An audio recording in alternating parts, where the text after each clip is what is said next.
అండి ఈ రోజు వీడియోలో చాలా టేస్టీగా చాలా సింపుల్గా బ్యాచిలర్స్ కూడా ఈజీగా చేసుకునేలాగా డబుల్ మసాలా చికెన్ దమ్ బిర్యానీ తయారు చేయబోతున్నానండి. టేస్ట్ అయితే సూపర్ ఉంటుందన్నమాట. ఫస్ట్ టైం చేసినా కూడా పర్ఫెక్ట్గా అయితే చేసేస్తారు. ఇంకా దానికోసం అయితే ఒక అరకిలో చికెన్ తీసుకున్నానండి. దీంట్లో కారం, గరం మసాలా, ధనియాల పొడి వేస్తున్నాను. మీరు బిర్యానీ మసాలా కూడా వేసుకోవచ్చు అనమాట. వేసిన తర్వాత రుచి తగినంత సాల్ట్ వేసి, లెమన్ వేసి, పెరుగు వేసి బాగా కలపాలండి. ఈ ముక్కలకి మసాలా అంతా బాగా పట్టే వరకు మసాజ్ చేస్తూ కలపాలన్నమాట. ఇటువంటి బిర్యానీ చేసినప్పుడు బిర్యానీ ముక్కలు అని చెప్పేసి పెద్దగా కొట్టించారంటే తినేటప్పుడు చాలా బాగుంటుందన్నమాట. ఇంకా ఇది పక్కన పెట్టేద్దామండి. ఒక అరగంట సేపే నానాలి. ఇంకా బిర్యానీ తయారీ విధానం ఎలా అని చూద్దామండి. కడాయి పెట్టి ఆయిల్ వేస్తున్నానండి. ఆయిల్ వేడెక్కిన తర్వాత గరం మసాలా దినుసులు వేస్తున్నాను. మీ దగ్గర ఏమన్నా వేసుకోవచ్చు. అవి వేగిన తర్వాత ఉల్లిపాయ ముక్కలు, కొంచెంగా సాల్ట్ వేసి ఉల్లిపాయ ముక్కలు మంచి బ్రౌన్ కలర్ వచ్చే వరకు బాగా ఫ్రై చేయాలి.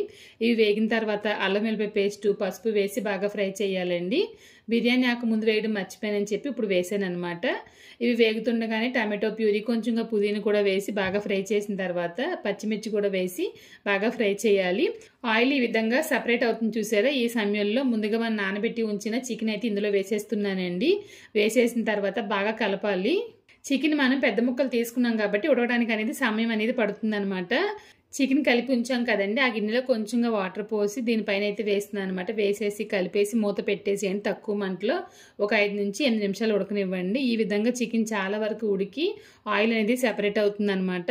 ఇంకొక పక్కన అయితే రైస్ చేస్తున్నానండి. రైస్ ఏమీ లేదండి, వాటర్ మరిగించి ఒక అరగంట సేపు నానబెట్టిన బాస్మతి రైస్ వేసి కొంచెంగా సాల్ట్ వేసి ఉడికిస్తే సరిపోతుందండి.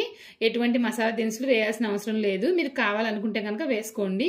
ఇంకా చికెన్ అయితే బాగా ఉడికిపోయిందండి. దీంట్లో పుదీనా వేస్తున్నాను, నెయ్యి వేసానండి. వేసిన తర్వాత ఒకసారి కలిపి ఉడుకుతున్న బాస్మతి రైస్ అయితే ఇందులో వేస్తున్నానండి. వాటర్ అనేది లేకుండా వేసేయండి. మళ్ళీ చివరిలో కొంచెంగా వాటర్ అయితే వేస్తామన్నమాట.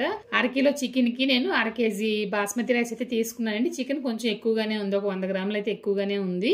రైస్ వచ్చేసి ఈవెన్ గా వేసేసిన తర్వాత సన్నగా తరిగిన పుదీనా, కొత్తిమీర వేసి గరం మసాలా కానీ బిర్యానీ మసాలా కానీ ఏదైనా వేసుకోండి. వేసిన తర్వాత మూత పెట్టేసి తక్కువ మంటలో ఒక 10 నిమిషాలు అలా వదిలేయండి. స్టవ్ ఆఫ్ చేసి ఒక 5 నిమిషాల తర్వాత ఓపెన్ చేసి చూడండి. ఒక్కసారి కలిపి మీరు వడ్డించారంటే టేస్ట్ చాలా బాగుంటుంది అనమాట. ఒకసారి ఈ విధంగా ట్రై చేయండి. చేయడం అయితే చాలా ఈజీ అండి. టేస్ట్ అయితే మాత్రం చాలా బాగుంటుంది, నేను ముందే చెప్పినట్లు. మరి మీరు కూడా ఒకసారి ట్రై చేసేయండి. మరి ఇటువంటి ఈజీ అయిన రెసిపీస్ కోసం మన ఛానల్ని ఫాలో అవ్వడం మర్చిపోకండి. ఇంకొక వీడియోలో మళ్ళీ కలుద్దాం. Thank you.